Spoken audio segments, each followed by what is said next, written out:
4S Mag. Fidèles téléspectateurs de Djeliba TV News et Djeliba FM, bonsoir et bienvenue sur le plateau de 4S Mag. 4S Mag, votre émission de santé, sécurité et sécurité sociale. Aujourd'hui, nous allons parler d'un thème spécial, que nous allons débattre avec notre expert maison, Monsieur Mokhtar Konaté. Bonsoir Mokhtar. Bonsoir Sidi. Bienvenue sur le plateau de 4S Mag. Merci. Aujourd'hui, nous allons parler de travail et l'implication, le changement climatique et le travail. Ou disons, le travail et l'impact du changement climatique. C'est bien ça. Voilà. Mokhtar, je rappelle que vous êtes inspecteur du travail et de la sécurité sociale. Vous êtes passé sur ce plateau plusieurs fois. Bienvenue. Merci. Et la fête, ça s'est bien passé? Ça s'est très bien passé. Ok, vous avez mangé de la viande? De la viande. Ok. Et c'est l'occasion aussi de souhaiter bonne fête à tous nos compatriotes et prier pour le retour de la paix dans notre chère patrie. Merci. Et je profite également pour dire Sambe Samé à tous les téléspectateurs de 4S Mag. Monsieur Konaté, changement climatique, ça veut dire quoi? Qu'est-ce que c'est qu'un changement climatique? Merci. Pour rentrer dans le sujet. Merci Sidi. Une très bonne question. Selon qu'on soit géographe, climatologue, chacun a ses éléments de définition. Mais ce qui est constant, les éléments qu'il faut retenir dans les différentes définitions proposées, on entend dérèglement climatique, on entend mutation, on entend changement de température. Donc nous, en ce qui nous concerne dans le domaine du travail, nous définissons le changement climatique comme une modification de la température du monde. Le temps qui change d'un point à un moment donné, ce sont ces conséquences qui vont avoir un impact sur le domaine du travail, surtout avec la montée en puissance de la chaleur. Donc, nous abordons le changement climatique dans ce sens. Comme définition, la modification des températures au niveau du globe terrestre. D'accord, ça c'est une définition par rapport au travail. Oui. Mais, pour faire simple, quel rapport entre le changement climatique et le travail? Moi, je ne vois pas de rapport. Le changement climatique, c'est pour les climatologues, c'est pour les géographes. Effectivement. Quel est le rapport entre le travail et le changement climatique? Comme on va le voir quelque part, les secteurs qui sont affectés par les impacts, on va les voir. Le plus souvent, la montée du niveau de la chaleur. Vous savez qu'à certains endroits, certains travaillent dans des conditions très difficiles. Prenons les agriculteurs, les pêcheurs, prenons les agents qui évoluent dans le domaine du BTP. Ils sont exposés à un soleil très intense qui peut avoir un effet sur leur santé. C'est ça le lien. Et on va essayer de démontrer ces éléments, et en donnant même des statistiques à travers le monde pour montrer qu'effectivement ce changement climatique a un effet sur le travail dans les différents secteurs d'activité. D'accord, mais quelles sont les causes du changement climatique? Non, les causes du changement climatique sont autre chose. Il y a la production des gaz à effet de serre. Il y a le déboisement et il y a la fonte des glaciers. Au niveau des Antarctiques, l'espace qui était couvert peut-être par les glaciers, on constate à longueur de journée des mètres et des kilomètres qui sont en train de se fondre. Donc, c'est ça. C'est pour dire que c'est l'homme qui est à l'origine même de cette situation. Les raisons principales, la déforestation et l'émission des gaz à effet de serre. La pollution, même nos véhicules qui dégagent des fumées contribuent à ce changement climatique, à cette montée de la chaleur au niveau du monde. C'est sérieux alors? Très sérieux. D'accord. Et parlons de l'impact alors sur l'activité humaine. Avant d'aller, je voudrais, il y a une image sur le tableau, je voudrais qu'on essaie d'expliquer ça. D'accord. Vous voyez la moyenne du niveau d'augmentation des températures entre 2011 et 2020 a pratiquement doublé ce que le monde avait connu entre 1951 et 1980. Et vous voyez, les parties qui sont en rouge sont les parties les plus exposées.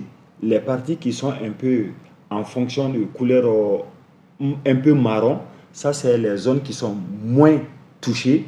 Et à partir des zones qui sont en couleur jaune, ça c'est les parties qui sont aussi affectées. Donc ça c'est le globe terrestre qui montre aujourd'hui effectivement que cette histoire de changement climatique est une réalité. Au cours des 50 dernières années, le niveau des températures a fortement augmenté. Et selon les couleurs que nous voyons sur le tableau, on verra, selon qu'on soit au niveau du bleu clair, le niveau a augmenté a baissé même de moins 0,5%, ainsi de suite. Mais à partir des rouges, on voit que ça commence à monter de 2 points, 1 point, jusqu'à 4 points le degré Celsius. Donc, quand déjà dans notre chambre, mon climatiseur est à 20 degrés, je l'amène à 22 degrés, à 23 degrés, je sens un peu de chaleur. Donc, c'est le même phénomène qui est en train de se produire sur le globe terrestre comme ça. Donc, c'est l'exemple type. Je tenais à parler de ça pour montrer effectivement le niveau du risque auquel l'humanité est confrontée aujourd'hui. Ouais. Donc, la question est répondue alors. Exactement. Ouais, l'impact de l'activité humaine sur le changement. Il faut reconnaître que nous sommes les premiers responsables de cette histoire pour diverses raisons. Ceux qui vont à la recherche des bois de chauffe, ils défrichent notre forêt, il n'y a pas de reboisement, et cela permet au désert d'avancer plus rapidement. Ouais. Et chaque fois que le désert aussi avance, c'est pour aussi empêcher la régénération de l'écosystème. Et qui parle de manque de régénération de l'écosystème parle aussi de baisse de pluviométrie. Or, quand nous n'avons pas aussi de pluie, ça veut dire que le niveau de la chaleur aussi va s'accroître. Donc, c'est ce phénomène.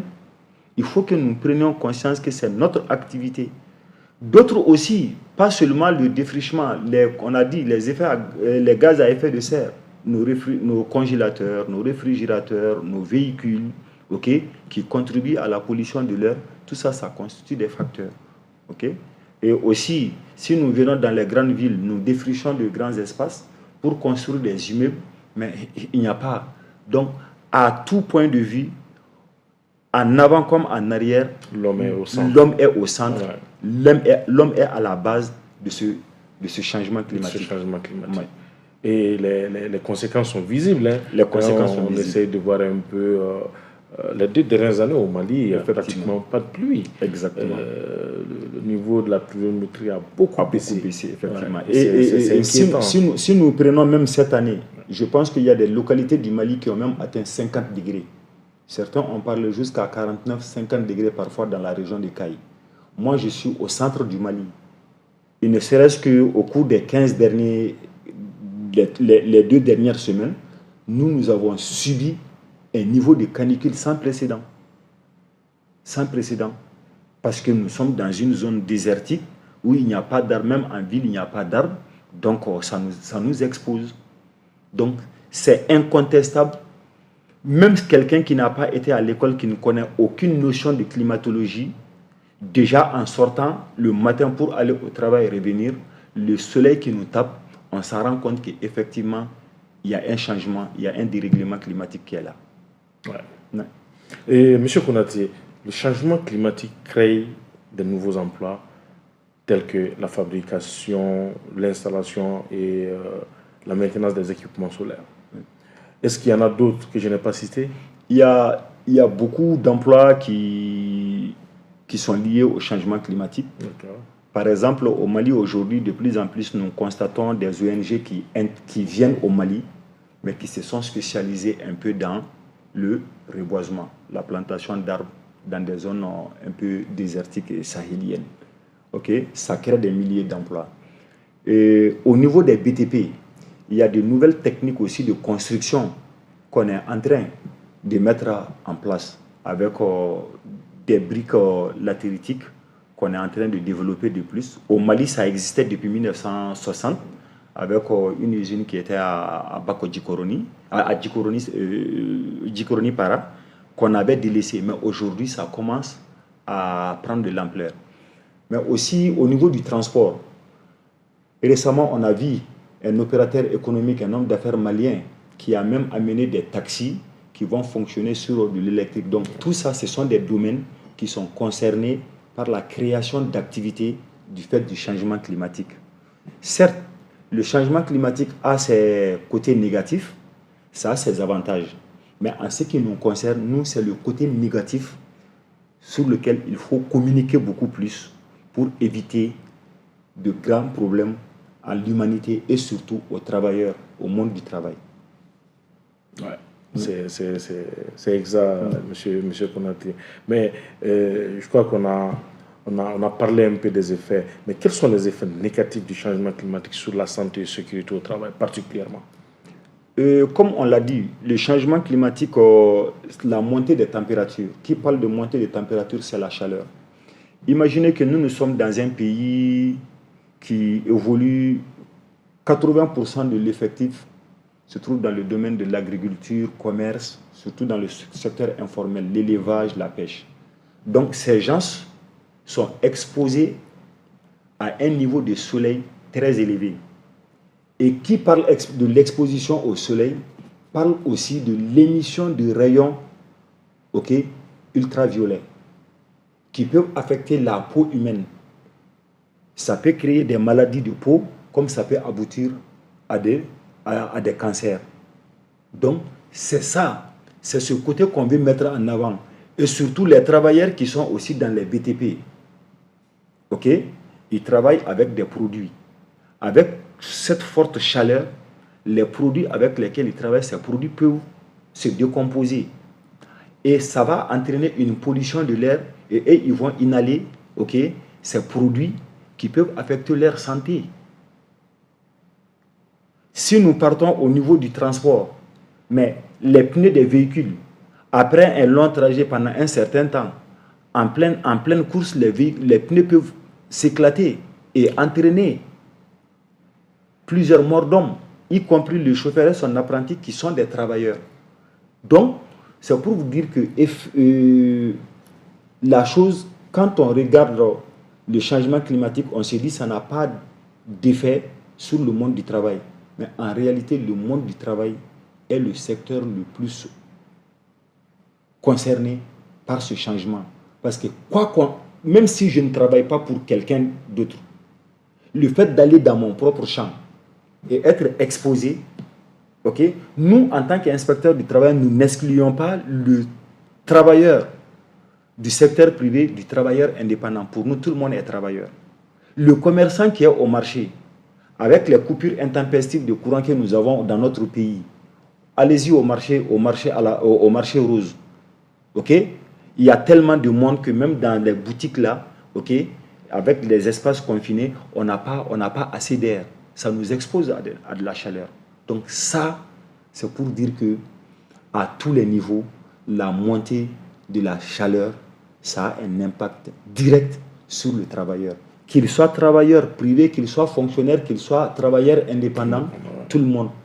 Donc, mais justement, est-ce qu'il y a des emplois qui sont affectés directement par le changement climatique? Il y a des emplois qui sont affectés. Imaginez par exemple au niveau de la sidérurgie, ceux qui travaillent surtout avec du feu. Non seulement ils travaillent avec du feu, mais ils sont encore exposés à la chaleur. Au changement climatique. Donc, c'est deux sources de chaleur qui les empêchent de travailler, qui peuvent affecter leur santé. Le feu en tant que source de chaleur et la montée des températures. Donc, eux, ils sont doublement exposés. Ça, c'est dans le domaine de la chirurgie, dans le domaine de la métallurgie. Mais quand nous partons aussi au niveau des entreprises minières, les postes d'emploi qui sont chargés, par exemple, du traitement du minerai, dans la fonderie, ils travaillent aussi avec du feu. Ils sont aussi concernés.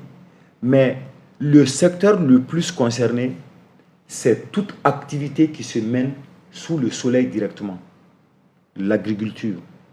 C'est vrai, nous, dans notre pays, nous n'avons pas l'agriculture industrielle qui est beaucoup développée. Par exemple, le phénomène, l'enquête du Bureau international du travail, de l'OIT, ça s'est beaucoup passé au niveau du Mexique, où beaucoup de travailleurs qui sont dans des entreprises agricoles, qui travaillent sous serre, ont développé des maladies cutanées. Et c'est là où l'alerte mondiale est venue en réalité pour dire qu'effectivement la montée de la chaleur a un impact sur. Et en ce moment, les techniciens, les agents de santé ont commencé à s'intéresser à d'autres secteurs. Et on a vu effectivement que ça a un impact. Un chauffeur qui voyage sous une chaleur excessive, il peut se fatiguer. Au-delà même de l'éclatement de ses pneus, lui-même, il peut se fatiguer. La chaleur peut nous exposer à ce qu'on appelle le stress thermique. Imaginez le cas de ce chauffeur. Sous l'effet du stress thermique, mais il peut être à l'origine d'un accident mortel. Donc, c'est un phénomène qui est vraiment global. Et même si nous travaillons dans des bureaux, nous n'échappons vraiment pas à ces effets du changement climatique. Le premier effet que nous avons, c'est la chaleur à tous les niveaux, on est exposé. D'accord. Je suis travailleur, je n'arrive pas à bien dormir à la maison. Ça veut dire que demain matin, à cause de la chaleur, je n'arrive pas à bien dormir. Je me réveille tôt le matin pour venir au service, mais si je me réveille en retard, je vais forcer. Je peux être à l'origine d'accidents sur la route. Comme je peux venir au service, n'ayant pas bien dormi, mon rendement même peut être affecté. Je peux ne pas donner le bon rendement. Donc c'est pour dire que, au-delà même de la question santé-sécurité, la question de la montée des chaleurs, ça peut même jouer sur le rendement du travailleur.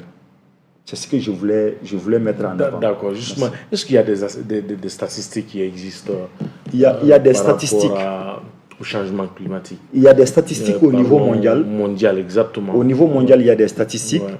L'enquête de l'équipe santé-sécurité de l'OIT a révélé qu'en 2023, il y avait près de 3,4 milliards d'employés à travers le monde qui étaient exposés, qui étaient sous le risque d'exposition à la montée des températures, notamment à la chaleur. Et au même moment, les enquêtes à travers le monde ont montré qu'il y a eu près de 19 000 décès dus soit au rayonnement ultraviolet, soit des cancers, des maladies cutanées qui se sont développées, ou du fait de l'effet du stress thermique. Donc ça, ce sont des statistiques au niveau mondial. 3,4 milliards de personnes exposées. Et aujourd'hui, il se trouve que 70% de cette main-d'œuvre se trouve dans le secteur informel et le plus souvent aussi dans les pays du tiers-monde, où nous n'accordons pas plus d'importance à la santé-sécurité. C'est là où la chose est très très inquiétante. Parce que si vous prenez les 71% des...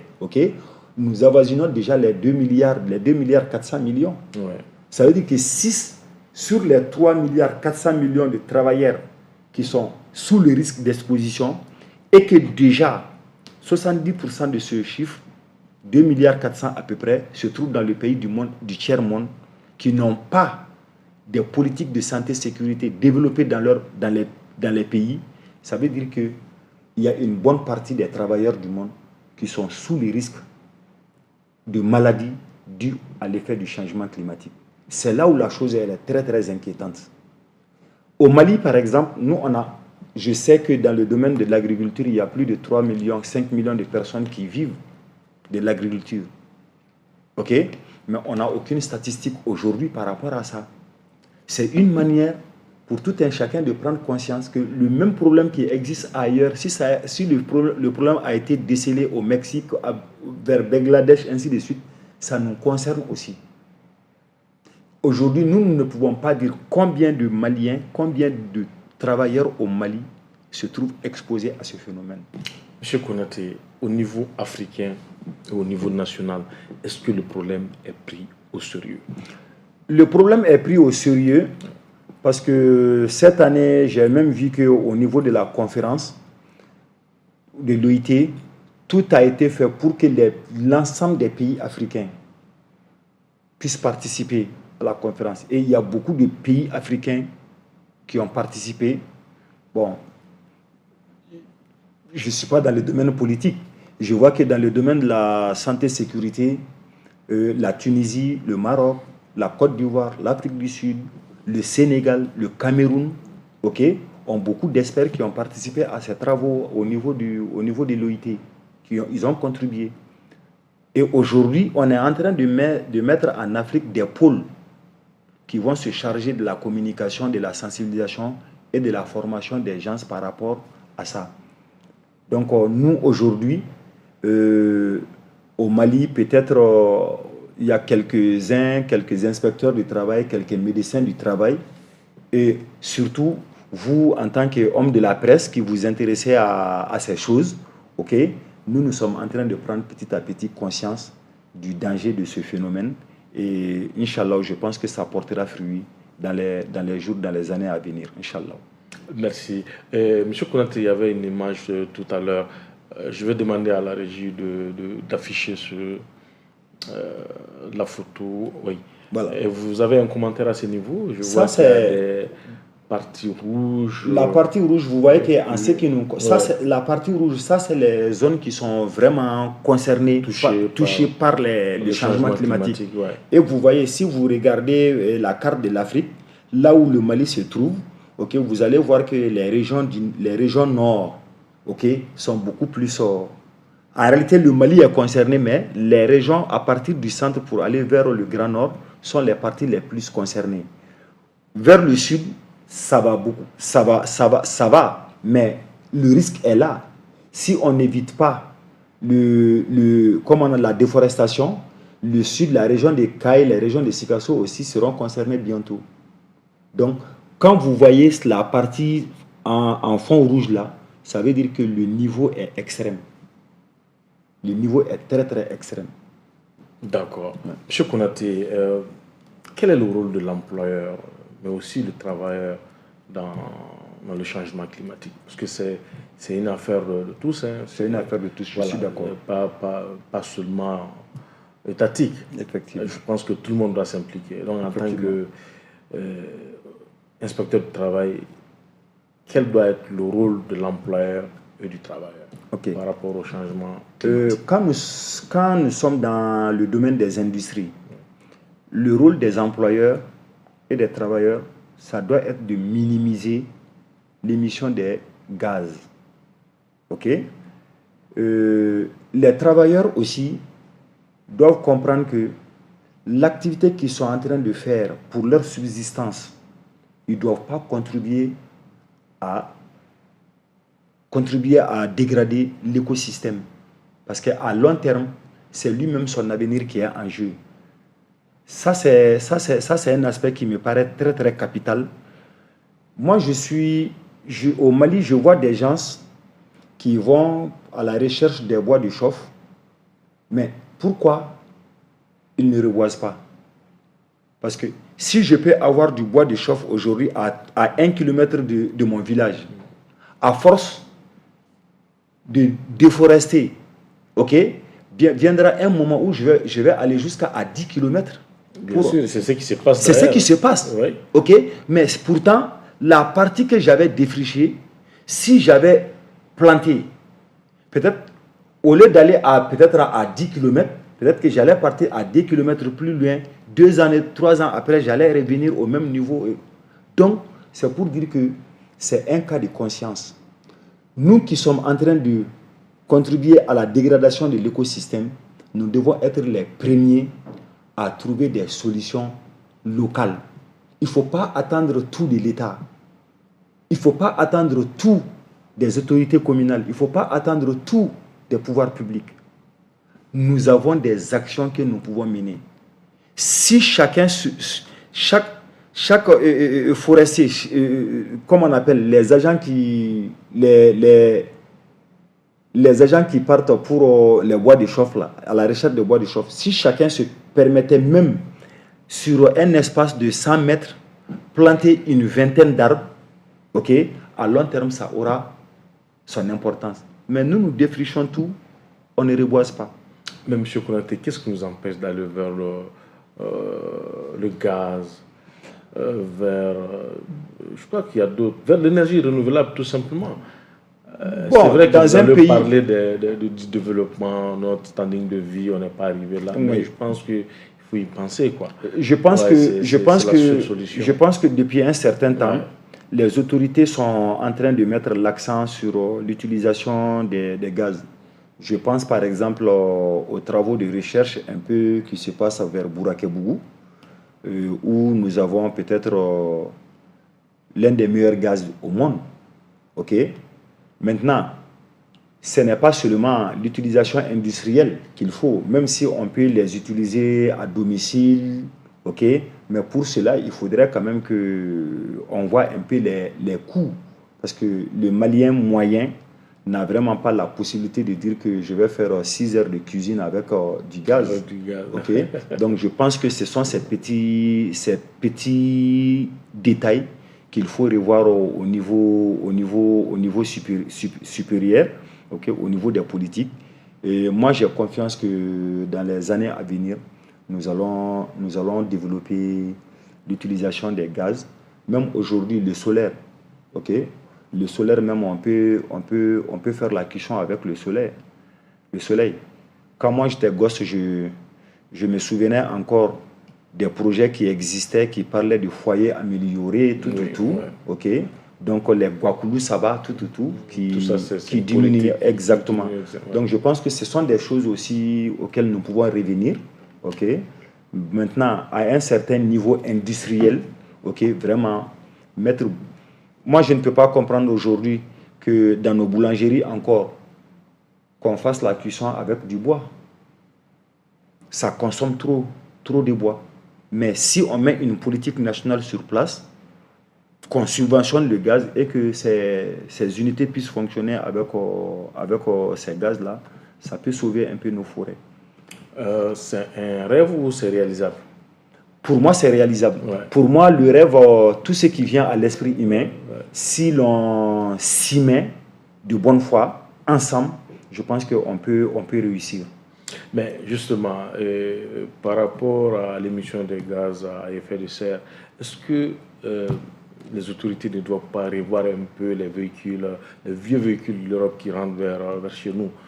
Est-ce qu'il ne doit pas avoir une politique pour essayer de réglementer ça? Exactement. Je crois qu'il y a des pays voisins qui sont allés vers ça. Hein. Ouais. Au-delà de 5 ans, les véhicules Exactement. Voilà, ils restent là-bas, ils ne rentrent plus. Ouais. Je crois qu'on doit aller vers ça. Je suis d'accord avec vous.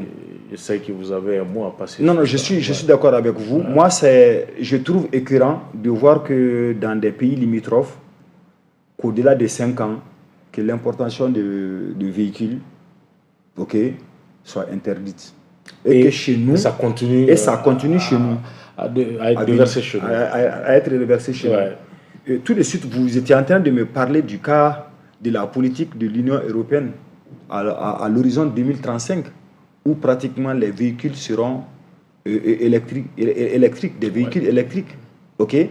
Mais si nous ne prendrons pas des mesures dès maintenant, ça veut dire que dans 12 ans, maximum, tous les véhicules de l'Union européenne seront déversés chez nous. Moi, je suis de ceux qui disent, aujourd'hui, même si les pays limitrophes ont adopté comme âge minimum 5 ans, peut-être nous, notre pouvoir d'achat ne nous permet pas aujourd'hui, au lieu d'importer des véhicules de 30 ans, on peut aller à 15 ans. Non, même 10 ans. Même 10 ans, c'est bon. Petit à petit, on monte, parce qu'il y a une question de recette aussi. Exactement. Ouais. Donc, pour moi, c'est ça, quoi. Ouais. Il faut penser à ça. Bon, je sais qu'aujourd'hui, les plus hautes autorités du pays sont beaucoup plus axées sur d'autres choses qui sont beaucoup plus prioritaires. Mais ça, c'est des aspects aussi qu'il ne faut pas négliger, qu'il ne faut pas oublier. Parce que c'est la santé publique. C'est la santé publique. Ouais. C'est la santé publique. Ouais. Mokhtar, je crois on a parlé de ce qu'il faut pour réduire un peu le changement climatique. Vous avez assez développé. D'accord. Peut-être un dernier mot pour les téléspectateurs et un appel à lancer certainement. Ok, merci. Vraiment, c'est le lieu d'interpeller tous nos compatriotes, qu'on soit travailleur du secteur public, qu'on soit travailleur du secteur privé ou qu'on soit un travailleur indépendant. Le changement climatique, c'est une réalité. C'est une réalité parce que déjà chaque jour, nous le sentons à travers la chaleur qui nous tape toute la journée. Il faut qu'on comprenne que nous sommes les premiers responsables et c'est à nous de tout mettre en œuvre pour pouvoir empêcher cette progression du désert, la désertification. Et on n'a pas 1000 solutions. Il faut qu'on plante. Mais aussi qu'on invite les employeurs là où les travailleurs sont exposés, vraiment qu'ils essaient d'aménager le temps de travail. Au lieu que le travailleur soit exposé de 10h à 18h, qu'on trouve des alternatives, les heures pendant lesquelles la chaleur est moins intense, qu'on mette l'accent, qu'on développe le temps de travail pendant ce temps. Ça peut être aussi une solution. Les unités industrielles dans lesquelles on travaille beaucoup plus avec le feu, ok, qu'on diminue au maximum possible le temps des travailleurs. Je pense un peu par exemple au niveau des fonderies dans les mines. Au lieu qu'un agent fasse 6 heures, 8 heures de temps, qu'on essaie de former d'autres agents, que ces agents fassent peut-être la moitié. Parce que aujourd'hui, personne ne peut dire quelles peuvent être les conséquences du changement climatique à long terme sur l'humanité. Donc il faut qu'on prenne conscience de cela et que chacun à son niveau essaie de diminuer le temps de travail lorsque le travailleur est exposé à une chaleur intense. Aussi, j'en appelle aussi aux autorités parce que ce sont des secteurs émergents. Il ne faudrait pas que nous restons à la traîne. C'est dès maintenant qu'il faut qu'on commence à penser aux politiques à mettre en œuvre. Il ne faudrait pas attendre que le mal soit beaucoup plus présent, qu'on commence à penser. On a la chance, nous avons aujourd'hui des médecins qui s'intéressent à ça, nous avons des inspecteurs de travail qui s'intéressent à ça. Il y a même des agents préventaires dans des entreprises qui s'intéressent à ces questions. Donc, on peut petit à petit commencer à mûrir les réflexions, comment pouvoir pallier aux conséquences du changement climatique à long terme sur notre pays. Ce sont ces appels que j'avais à lancer aux différentes parties. Aussi que nos concitoyens aussi, vraiment, qu'ils contribuent au maintien de l'écosystème. Parce que tout ce que nous faisons, on aime accuser tout le temps l'État, mais quelque part, nous sommes dans nos brousses, nous-mêmes, nous contribuons à défricher de façon désordonnée notre écosystème, qu'ils prennent conscience que c'est pour leur propre bien-être. Donc vraiment, c'est ce que j'avais à dire. Parce que si on me laisse parler encore, on pourra continuer toute une journée, on n'en finira pas. Et je vous remercie. Merci, M. Konaté. Merci. Le changement climatique est une réalité, Ouais. On le sent à travers la canicule que nous vivons actuellement. Ce sont les mots de Mokhtar Konaté. Moi, j'ajouterais que le changement climatique a des implications profondes et variées sur le travail et l'économie. Donc, il présente aussi des défis considérables, notamment pour certains secteurs et régions. Exactement. Mesdames et messieurs, c'est tout pour KTSMAG d'aujourd'hui. J'aurai le plaisir de vous retrouver pour un autre numéro de KTSMAG. D'ici là, portez-vous bien et sambé. Merci.